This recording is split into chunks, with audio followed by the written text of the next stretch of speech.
Miško a záhadne miznúce peniaze. Miško, tretiak s kopou nápadov v hlave a ešte väčšou kopou energie v nohách, dostával od babky každý mesiac malé vreckové. Raz 2 eurá, inokedy 5, keď pomohol v záhrade alebo umyl riad bez pripomenutia. Niekedy mu dedo pridal eurovku za to, že mu pomohol s drevom a mama mu dala euro za dobrú známku z matematiky. Miško si však s peniazmi veľmi hlavu nelámal. Raz ich schoval do peňaženky v šuflíku, inokedy do obalu od lega, raz dokonca do rozprávkovej knihy. A niekedy ich len tak nechal v nohaviciach. Keď raz chcel kúpiť malý darček pre mamu k narodeninám, zistil, že nevie nájsť ani cent. No nič, povedal si. Určite som ich niekam strčil. Hľadal celý deň. Pod posteľou, v skrini, v taške na telocvik. Obracal každý kút svojej izby ako detektív, ktorý hľadá dôležité stopy. Nakoniec našiel len 20 centov a zlepenú bankovku s kečupovou škvrnou. Odrazu bol smutný a sklamaný z toho, aký je neporiadny. Na druhý deň mu jeho starší brat Marek povedal: Vieš čo, Miško, mal by si s peniazmi začať robiť poriadok. Ja som si založil peňažný denníček a všetko si zapisujem, koľko dostanem, koľko miniem a na čo. Aspoň viem, kde sa mi čo stratilo. Miško si vytvoril zápisník a napísal naň veľkými písmenami: Miškové poklady. Tajné a bezpečné. Ale už o týždeň sa mu stalo to isté.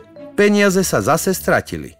Tento raz ich mal v škatuli od topánok, ale niekto ju zrejme počas upratovania presunul a Miško ju nemohol nájsť. Toto je už naozaj ako v rozprávke o tajomných škriatkoch, myslel si nahnevaný. Jedného dňa našiel v pivnici starú škatulu s nápisom Miškove detské hračky. Vnútri bolo malé keramické prasiatko, svetlo-modré s malými štvorlístkami. Aha, vykríkol, toto bolo moje hračkárske prasiatko, keď som bol malý. Prasiatko malo na vrchu štrbinu a na spodku malý uzáver.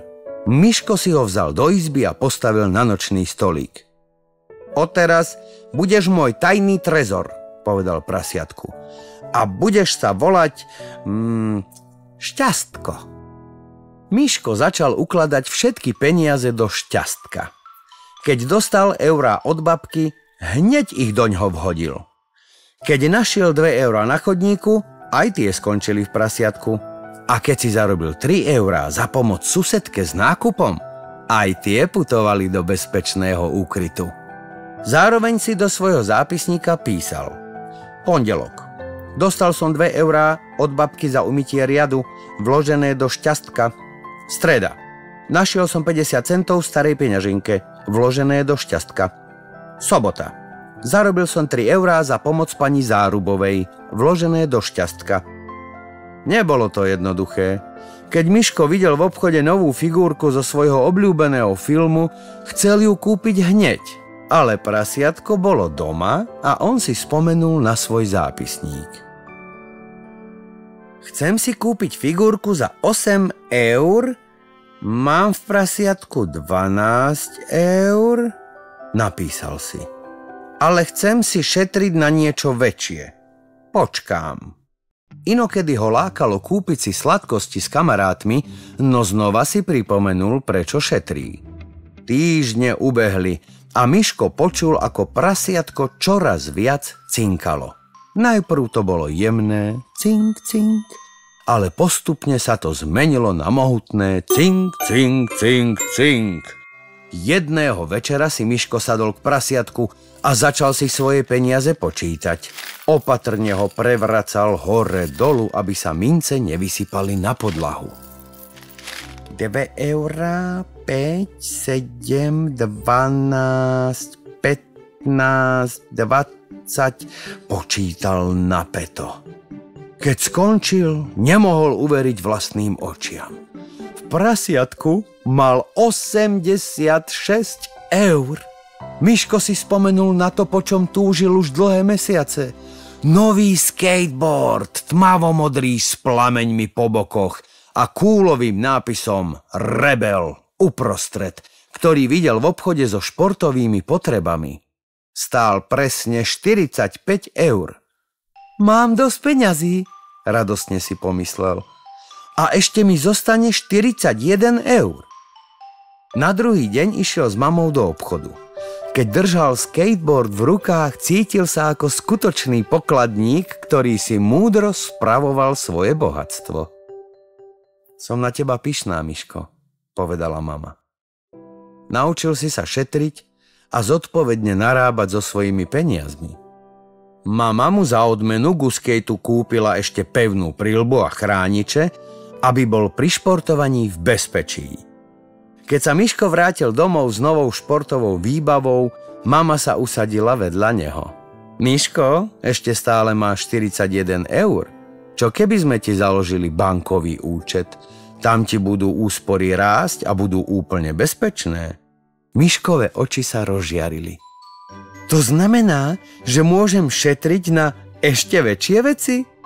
Presne tak. A banka ti každý rok pridá úrok, malú sumu navyše len za to, že si tam peniaze uložil. O týždeň neskôr mal Miško svoj prvý bankový účet. Na karte stálo jeho meno a číslo účtu. Cítil sa ako skutočný dospelák.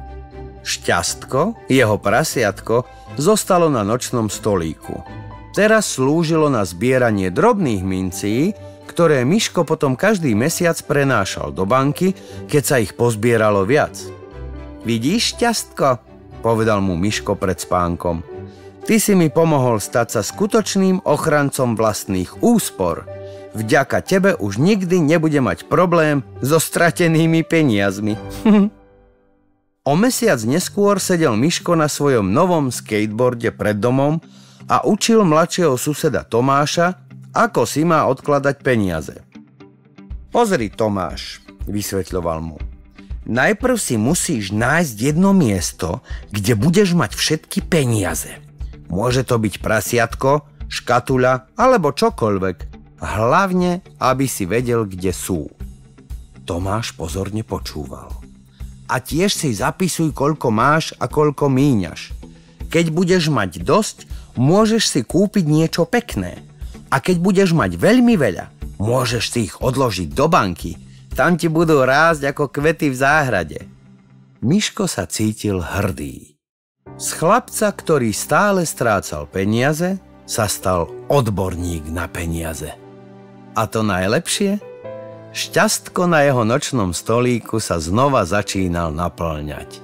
Tento raz sa už Miško videl, ako na novom snowboarde víri sneh na chopku. Ale to už je príbeh na inokedy.